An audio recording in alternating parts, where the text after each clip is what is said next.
ቀሱ ትልቅነቱን ያመላክታል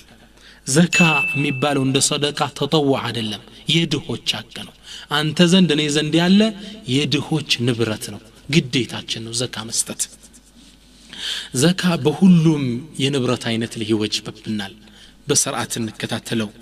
ነገር ግን አላመን ተጂቡ ዘካ ዘካ ግን የሚያወጡ እነማን ናቸው በእነማን ላይ ነው ዘካ ግዴታ على كل حر مسلم يملك النصاب ዘካ ግዴታ የሚሆነው በእያንዳንዱ ሙስሊም ከባርነት ነፃ በወጣ ሙስሊም ግን ሌላው መስፈርት ደግሞ ምንድነው ሙስሊም ሆኖ ብቻ አይደለም ኒሳብ የሚባል የኢኮኖሚ ደረጃ አለ የዘካ ሰው ለመባል ኒሳብ የሚባል እርከን አለ የዘካ ሰው ይባል ዘንድ ያ ሰው ከዛ የደረሰ እንደሆነ ነው ኒሳብ እንግዲህ ለያንዳንዱ ሰደቃ ለሚሰጣቸው ንብረቶች ለአትክልቱም ለማሩም ለከብቶችም የተለያየ ኒሳቦች አሉ ደረጃ አለ ኢኮኖሚ መጠን ዛሬ ግን የምናስተውረው ለወረቀት ብሮችና ለወርቅ ለሁለት ይሆናል ምነው አብዛኞቻችን የምንገለገላቸው እነዚህን ስለሆኑ ማለት ነው የወረቀት ብር ኒሳቡ የሚመዘነው በወርቅ ነው አንድ ሰው በእጁ ላይ ያለው ሸቀጥም ይሁን ብሩ 85 ግራም ወርቅ ሊያስገዛው የሚችል ከሆነ ይህ ሰው የዘካ ሰው ይባላል ተግባባን 85 ግራም ሲባዛ በዘመኑ የወርቅ ለ1 ግራም ዋጋ ሲባዛ ኒሳብ ሞላ ይባላል ለምሳሌ አሁን ባለው ዘመናችን ላይ የወርቅ ዋጋ የ1 ግራም ወርቅ ዋጋ 300 ብር ነው ብንል ምሳሌ ማለት ነው 300 ብር ሲባዛ በ85 ግራም ወርቅ ስንት ይመጣል በ85 እናባዛው የ1 ግራም 300 ብር ነው ብለናል ስንት ይመጣል ወደ 26 ሺህ አካባቢ በኢኮኖሚ ደረጃ የቃው ንብረት የሚሆን በኪሱም ያለው ብር ይሆን ይሄን ያህል ብር ያለው ሰው የዘካ ሰው ይባላል ዘካ ይወጅበታል ጃ5 ሺህ ብር ያለው ሁላ ዘካ ይወጅበት ኒሳብ የሚባል እርከን ደረጃ አለ ኢንሻአላህ ዘካ የሚመለከታቸው ንብረቶች እነማን ናቸው ወርቅ ብር አዝርዕት ፍራፍሬዎች የንግድ ሸቀጦች የግብርና ምርቶች መሰል ማል ብር ሊባሉ ገንዘብ ሊባሉ የሚችሉ ነገሮች ዘካ ይወጅባቸዋል አላህ ያለው خذ من اموالهم ገንዘብ ከተባለው ነገር ሁላ ሰደቃ ያዝ ዘካን ያዝ ይላል ማንኛውም ነገር ነው ምናተክሮ እንዳልኳችሁ በሁለቱ ነጥብ ብቻ ነው አዝርዕቱን እንሰሳውን እንተዋለን አንደኛው ምንድነው የወርቅ ዘካ ነው ብዙዎቻችን ምንጠቀም ዘካ ወርቅ ካለ ዘካ ይወጅብሃል የወርቅ ዘካ ኒሳቡ ከየትኛው ኪሎ ጀምሮ ነው የሚወጅብ 85 ግራም ወርቅ ካለ በእጅህ ላይ አንተ የዘካ ሰው ስባላለህ በአመት ውስጥ ካለ ወርቅ ላይ 2.5% ታወጣለታለህ አንተ 1 ግራም ወርቅ ሊኖር ይችላል በኢኮኖሚ መልኩ ያስከው ግን መነሻው ስንት ነው 85 ግራም ወርቅ ካለ ከዚህ ላይ በአመት 2.5% ትንሽ ፐርሰንት ነው መስጠት ግዴታ በአንተ ላይ ይሆንብሃል ነገር ግን ይሄ ወርቅ ለጌጥነት ተይዞ ከሆነ ግን ሁለት መስፈርቶችን ካሟላ ዘካ አይወጅበትም አንደኛ እቺ እንግዲህ በወርቅ ማጌጥ ለሴት ልጅ ቁርአን ያዘዘው ነው ለወንድ ልጅ حرام ነው አንዲት ሴት ልጅ ለጌጥነት ወርቅ ያዘች እጇ ላይ የሆነ 50 ግራም ዚኛው 50 ግራም ጆሮዋ ላይ 10 ግራም እንዲያደርጋ ወርቅ አጌጠ ሲደመር ከ85 ግራም ሊበልጥ ይችላል ለጌጥነት እስካዘችው ድረስ አትከፍልበትም ይሄን ወርቅ ዘካት ታወጣበትም ሁለተኛ የምታረገው ጌጥ የተንዛዛ መሆን የለበትም ለጇ ግማሽ ኪሎ ለዚኛው ሩብ ኪሎ የተንዛዛ የተዝረከረከ መሆን የለበትም የመጀመሪያው ለገንዘብ ማጃነት ያላዘችው መሆን አለበት እንደምናየው አንዳንድ እህቶቻችን ከጅዳ ሲመጡ ያዙትን 50 ሺህ ብር 100 ሺህ ብር በባንክ ከምንልከው በዶላር ከምንቀይረው የወርቅ ቀበቶ ያሰሩበትና ይዘውት ይገባሉ አገራቸው ይሄ ለጌጥ አይደለም ለብር ማጃ ነው ይሄን ቤቷ ካስቀመጠችው በአመት 2.5% ማውጣት ከዛ ወርቅ ላይ ግዴታ ይሆንባታል ለጌጥነት ይዛው ግን በጣም ያልተንዛዛ ከሆነ ችግር የለም ኢንሻአላህ ሁለተኛውና ዋናው የትምህርቱ ርዕስ ምንድነው የንግድ ሸቀጥ ዘካ ነው አላህ Subhanahu Wa Ta'ala ሙእሚኖችን ነግደው እንዲያድሩ እንዲያተርፉ እንዲስተዳደሩ ፈቅዶላቸዋል وأحل الله البيع وحرم الربا ፈቅዶላቸዋል ለዚህ ለፈቀደላቸው ጸጋ ምስጋና ይሆን ዘንድ ንግድ ምንነግድ ሰዎች አላህ Subhanahu Wa Ta'ala ካለን የንግድ ኢኮኖሚ እንድንለግስ አላህ Subhanahu Wa Ta'ala ያዘናል يقول مولى عز وجل قرآن لي الله من ይላል يا ايها الذين امنوا እናንተ ያመናችሁ ምእመናን ሆይ انفقوا من طيبات ما كسبتم ከሰራችኋቸው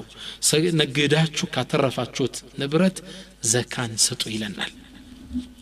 وقد فسر إمام المجاهد هذه الآية يا عبد الله بن عباس تلاق درس إمام المجاهد ما كسبتم من ميلون سيفسر أي عروض التجارة ينقد شكت مالتنا الله سبحانه وتعالى لنقد كازقات جواتشو شكتوج زكاوت التي لنا القرآن لي وفي حديث قال سمورة بن الجندب حديث من الهلال قال كان رسول الله صلى الله عليه وسلم يأمرنا أن نخرج الصدقة من الذي نعده للبيع رواه أبو داود سمورة باستلالف حديث من الهلال يا الله ملكتني أقول لنقد كمن الزكاة شكت لي زكاة ست زند يازن نبر الهلال زي لنقد من شكت لي دمرنا السبن زكاة موطات نوربنا انديثنا وطاتو نملكتوا لنا إمام البخاري صحيح بخاري حديثات شولي باب سرتوتال باب الزكاة لي ينقد شكتوش زكاة اندم يملكتو تكسوال صحيح كتاباتشو لي استدلال ያደረጉትም ይሄን አያት ነው ያ አዩሃ الذين آمنوا انفقوا من طيبات ما كسبتم ሚለውን ስለዚህ ከንግድ ሸቀጦች ዘካ መስጠት ዋጅብ ግዴታ ነው አላህ ግዴታ አድርጎብናል የንግድ ሸቀጥ ዘካ ስሌቱ እንዴት ነው ስሌቱ ይህን ይመስላል አንደኛ ያለ የንግድ ሸቀጥ ተደምሮ 85 ግራም ወርቅ ሊያስገዛ የሚችል ከሆነና ከዛ በላይ ከሆነ የዘካ ሰው ተባላለ ዘካ ታወጣለታል ግን ተደምሮ 5 ግራም ወርቅ የሚያስገዛ ወይም ትንሽ 5-6 ከሆነ ዘካ አንተ አይወጅብህም ጎማ ጫማ ምናምን እየሸጥክ ማለት ነው ነገር ግን ሱቅ ያለው ጨርቁ ወይም ልብስ ሊሆን ይችላል የምትሸጠው አሊያም ቁሳቁስ ሊሆን ይችላል የብረታ ብረት ዕቃዎች ሊሆን ይችላል ሲደመር ከ85 ግራም ወርቅ በላይ ከሆነ 85 ግራም ወርቅ ሊያስገዛ የሚችል ከሆነ አንተ ዘካ ይወጅብሃል ማለት አወጣጡ እንዴት ነው ቤት ያሉህን ሸቀጦች ለምሳሌ ስኳር ቡና የምትሸጥ ሰው ነህ እንበል ያንን ትደምረዋለህ ስደምረው ያ ንብረትህ 100 ሺህ ብር መጣ እንበል ሱቅ ያለው ንብረት ከዛ ብር ላይ ከ100 ሺህ ብሩ ላይ 2.5% በአመት ታወጣለታለህ ግልጽ ነው ምናልባት ደግሞ አንተ ያለህ ንግድ ሸቀጥ ሲደመር ብረታ ብረት ሱቅም ሊሆን ይችላል ተራ ሱቅ የችርቻሮ ሱቅ ሊሆን ይችላል የልብስ ሱቅ ሊሆን ይችላል ያን ዕቃ ታውርድና ያንዳንዱን ታስበዋል ትደምረዋል ስደምረው 85 ግራም ወርቅ ማስገዛት የሚችልና ከዛ በላይ ከሆነ 2.5% በአመት ታወጣለታለህ እንበል አንተ ዕቃውን ስደምረው 200 ሺህ ብር መጣለ ኪስ ደግሞ ባንክ ያለህ ብር ደግሞ ሲደመር 200 ሺህ ነው ስለዚህ አንተ አሁን በአመቱ መጨረሻ ላይ 2.5% ለ400 ሺህ ታወጣለህ ማለት ነው ተግባባን ወደ 10 ሺህ ብር አካባቢ መሆኑ ነው ኢንሻአላህ ነገር ግን በንግድ ዘካ ወጣጥ ላይ አንድ ሰዎችም የሳሳቱ ስተታል ይሄ ምንድነው ሙስተፋዳም ይባላል ድንገታዊ ምርት አገኘው ድንገት የሚመጣ ገንዘብ አለ ለምሳሌ እንበል አንተ ዘካ የምታወጣው በአመቱ መጨረሻ ረመዳን ላይ ነው ረመዳን ሊገባ ሲል ሁሌ ዘካ ታወጣለህ ስለዚህ አንተ እጅ ላይ ያለ ብር 100 ሺህ ብር ነው የሱቅ ዕቃ ስደምረው ነው 100 ሺህ ብር ነው ረመዳን ከመግባቱ ወር በፊት ሰው በስጦታ መልክ 200 ሺህ ብር ሰጠ ስለዚህ አንተ አይቺው 200 ሺህ ብር ለረመዳን ወር ሲቀራት ነው ያገኘውት የዛሬ አመት ወር ሲቀረው ነው ማወጣለት አይባልም በአመቱ ሲሞላው ካለህ ንብረት ጋር ደምረህ ነው የምታወጣው የሱቅህ ንብረት ዕቃው ሸቀጡ 100 ሺህ ብር ነው ኪስ ላይ 100 ሺህ ብር አለ ሲደመር 200 ሺህ ብር ስለዚህ በስጦታ መልክ ወይም ስንት አገኘ 200 ሺህ አገኘ ዘካ ስንት ታወጣለህ ማለት ነው ሹክር ነው ለአላህ 2.5% ለ400 ሺህ ብር ታወጣለህ ማለት ነው ግልጽ ነው በጣም ቀላል ይሄ ሙስተፋዳ ይባላል በዚህ መልኩ ነው የምናካሂደው ነገር ግን ሁሉም ንብረቶች የሰውየው ዘካ ይወጅብባቸው يقول النبي صلى الله عليه وسلم نبياتنا من قالوا ليس على المسلم في فرسه ولا عبده صدقه باند مسلم ላይ በሚጋልበው ፈረስ በሚያስተዳድረው በሚያግዘው ባሪያው ላይ صدقه ያወጣለትም ይላሉ ስለዚህ አንድ ሰው ለሚነዳው መኪና صدقه ያወጣም ለሚሰራበት ቢሮ صدقه ያወጣም ለሚነግድበት ሱቁ صدقه ያወጣም ለሚሽኑ ለሚያመርተው ሚሽኑ صدقه ያወጣም ለምርቱ ነው እንጂ የሚያወጣለት ተግባባን ለሱቁ አይደለም ያወጣለት ሱቁ ላይ ለተቀመጡት ንብረቶች ያንተ ደምርና ለድምሩ 2.5% በአመት አንድ ጊዜ ታወጣለታለህ ማለት ነው ግን ዘካ ለነማን ነው የሚሰጠው ዘካ ያገኘው ሰው ደስ ስላለ ነው እንደሚሰጠው ላ አላህ Subhanahu Wa Ta'ala ራሱ ነው ዘካ የሚገባ ሰዎችን ቁርአን ላይ ያሰፈረው يقول مولى عز وجل الله سبحانه وتعالى قرآن لمن الال إنما الصدقات للفقراء والمساكين والعاملين عليها والمؤلفة قلوبهم وفي الرقاب وفي الرقاب والغارمين وفي سبيل الله وابن السبيل فريضة من الله والله عليم حكيم. الله سبحانه وتعالى من إلال إنما الصدقات صدقة زكاكم مستحتو سوت جلال للفقراء والمساكين لتشجرنيانا لا رهبتن يشنو والعاملين عليها زكام بمسبسب لم يسروا سوج والمؤلفة قلوبهم نزا لباچو سلمنا لم يلامدوا سوج وفي الرقاب سوج كبارنت كمبر لموتات والغارمين بدالة يعزو سوج وفي سبيل الله بالله من قرلي لم يتاقلوا سوج وابن السبيل من قد لتقوارت أبت من قدنيا فريضة من الله كالله سبحانه وتعالى يتدنقق قدين والله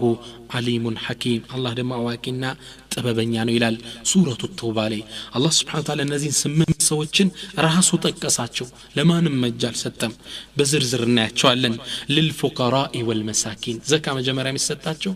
للفقراء والمساكين فقير مالت دها مالت إلالو إمام الطبري تفسيراتشو لي دها مالت سو ما يتأيك رهبون بهودو يزو چگرون ببيتو يزو يقر سوش ناچو سو متأيك አይወድም مسكين የሚባሉ ግን በየመርካቱ በየሱቁ የዞሩ ረህመት አድርጉልኝ የሚሉት ናቸው። የፈቂርና የምስኪን ትርጉም ይሄ ነው። ሁለቱም ግን አንድ የሚያስማማቸው ነጥብ አለ። በቀን ውስጥ ለኑሯቸው የሚሆን በቂ ኢኮኖሚ የላቸው ለነዚህ ዘካ ይሰጣቸዋል። ዘካ መጀመሪያ የሚሰጣቸው ግለሰቦች እነዚህ ናቸው። ሁለተኛው ወለዓሚሊን عليها ዘካን በመሰብሰብ ላይ እስላማዊ መንግስት ላይ ሲኖር ዘካ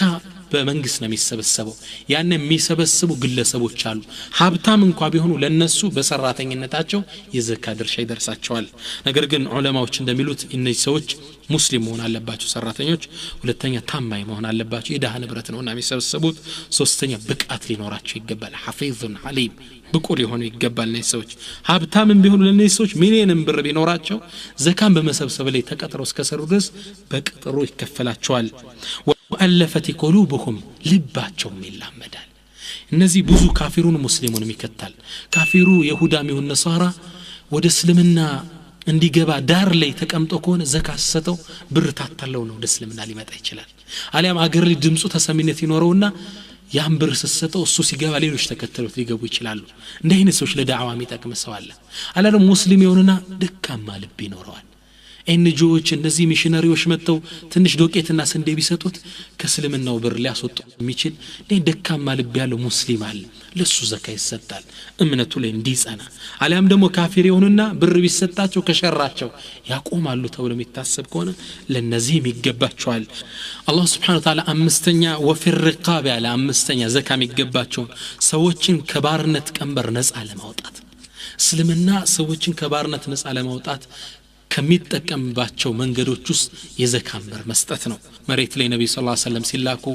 መሬት በባርነት ቀንበር ሰዎች የታሰሩበት ነው። የሰው ልጅ እንደቃ የሚለወጥ የሚሸጥበት ዘመን ነበር። ነብዩ መጡና ቁርአንም እየተከታተለ እየወረደ ባሪያን ነፃ ማውጣት ያለውን ፈትል ተሳስቶ ሲምል እንዲ ባሪያ ስጥ እንዲያርጎ ሲያፈጥር እንዲ ብለ ባሪያ ስጥ الله سبحانه وتعالى تحمل عقبة فك رقبة باريا ملكك ነው ያለ እስልምና ነው የሰው ልጅ ከሰዎች ባርነት የአላህ ብቻ ባሪያ እንዲወሩ ያሸጋገረው። ታሪክ ላይ ስንማር አብርሃም ሊንከን የአሜሪካው ፕሬዝዳንት ነው ሰዎችን ከባርነት ነፃ ያወጣ በዚህ ሴንቸሪ ላይ እየተባለ ይወራል። ላ والله እስልምና ነው ከሱም በፊት እስልምና ቁርአን ላይ በዚህ መልኩ ያነሳሳ የዘካ ብር ሰጣችሁ ማስለቀቋቸው ያለ እስልምና ነው ከባርነት ቀንበር ያወጣቸው። ስለዚህ በባርነት የሚገዙ ሰዎች ይኖራሉ ባሪያ ሆነው ለሰው የተሸጡ። ያ አሳዳሪው ብር አምጣ ለቀሃለው ካለ የዘካ ብር ይሰጠውና ነፃ ይወጣል ያ ሰው። ሱብሃንአላህ። ወልጋሪሚና እነዚህ ደግሞ በዕዳ የተያዙ ሰዎች ናቸው። አላህ Subhanahu Wa Ta'ala በስድስተኛ ደረጃ ይጠቀሳቸው። ሰውየው